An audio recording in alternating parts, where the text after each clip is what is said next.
The three reasons why I'm running for Fargo City Commission. The first reason is I love Fargo. I'm just like any other candidate. I love the city of Fargo and want the best for our families, for our friends, to make the city better. The second reason is for those voices that kind of get shut out. Communication is a huge issue at the city hall level, and I want to be able to go there and make it more transparent for everyone to be a partake in it, not just the select few. Then last of all is looking at the city commission, I can't relate to anyone on there. You have a surgeon, you have entrepreneurs, you have business people, but you don't have just the average Joe. You don't have a teacher, you don't have a 9-to-5 worker, you don't have a person who works at the bank. You have these people who not necessarily I can relate with, and with enough time and effort, anyone can be a city commission. Well, approval voting really, it changed the fact that it gave me more confidence in running for the city election. I was able to devise my own strategy around the fact that it's not a one-person vote all. I'm not here to pander to anybody. I'm not here to say things to get votes. I'm here just to be me.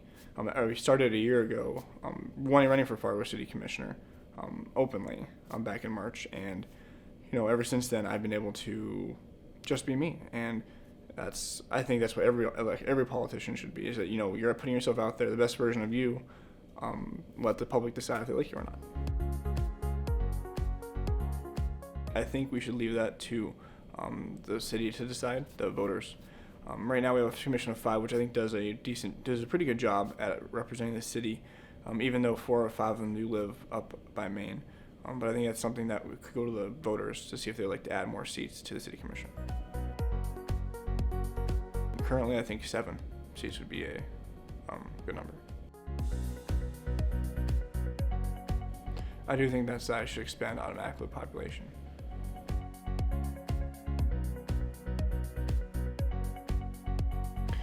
Up until yesterday, I was actually against awards, but today, actually, in my opinion, it has changed. I think a ward system is necessary for Fargo. I think just looking at the current situation with 4 of the 5 commissioners being up north of Maine, there's no representation of South Fargo. Even just last week at the Fargo Candidate Forum, we had an entire first panel of candidates who avoided the question about what they would do for South Fargo. They're talking about the core neighborhoods. The core neighborhoods are where a lot of the voters are, a lot of the money is at, and that leaves South Fargo by itself. And with only one candidate representing South Fargo, I think that would be the ward system would level the playing field for all neighborhoods. I actually can't answer that question for you. I know that the League of Women Voters stepped up about 6 months ago, said they would be willing to join another nonpartisan group to create those boundaries for the wards to make sure no one's being disenfranchised. So in regards to parochialism, I trust the people that Fargo elects to make the best decisions for the city of Fargo. They may all represent a certain ward, but in the end we're all Fargoians. And I would put my trust in the citizens to elect the right officials with the right characters to represent the city in those wards. Yes, we should require city officials to disclose any conflicts of interest. What we've seen with our current city commissioner and the city commission votes, they willingly do it. I don't know if it's required or not, but they willingly go ahead and share the information.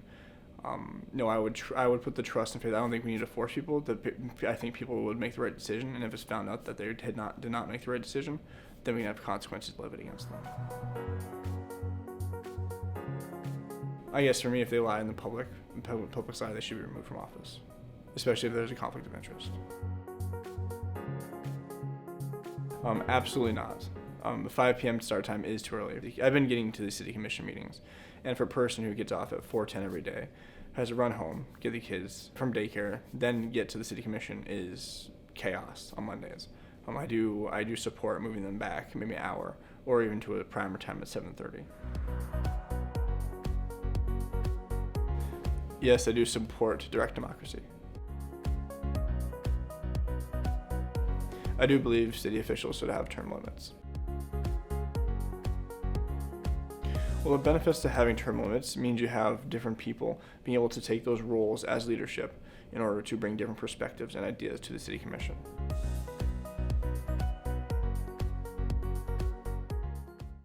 I do not think the salary should be increased.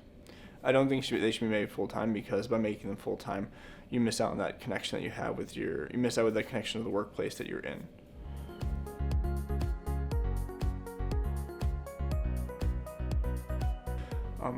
I think I'm sitting here working my butt off trying to be this position.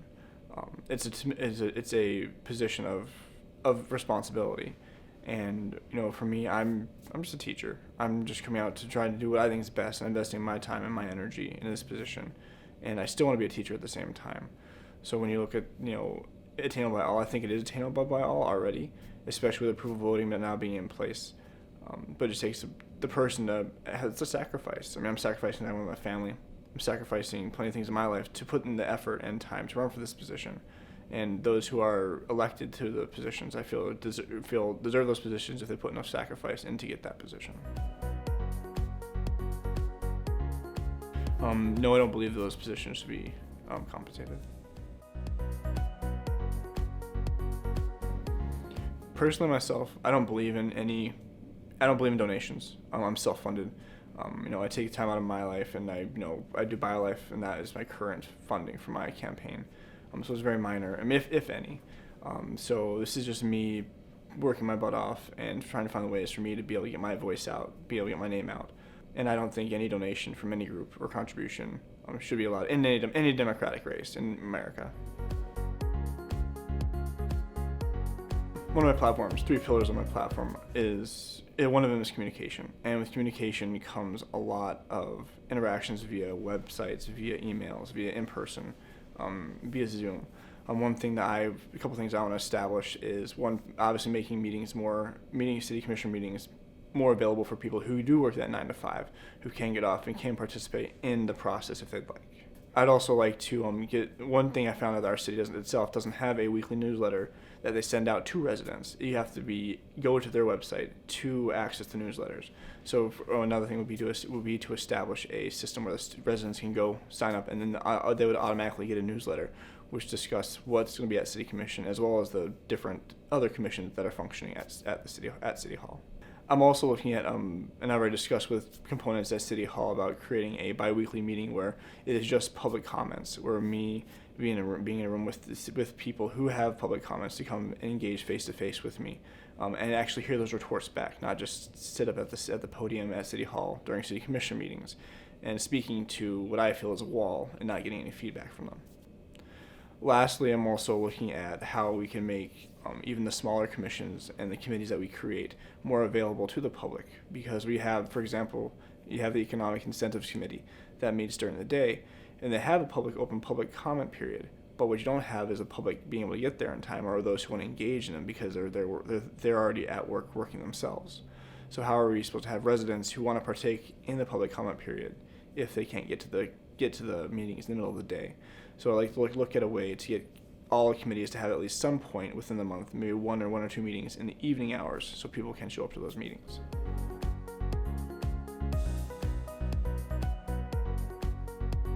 I do feel that if they're in the city's home rule charter, we feel we have the ability to challenge a ruling that's separate from the state, that we should do it. People can learn more about my campaign by going to kriegernd.org. They can also go to my Facebook page, Reform Fargo. That's where I post a ton of information about what my perspectives are and how I would vote if I was certain candidates, and everything I've done in research for the past year. And the last place I have a Twitter handle at @bkrieger2022.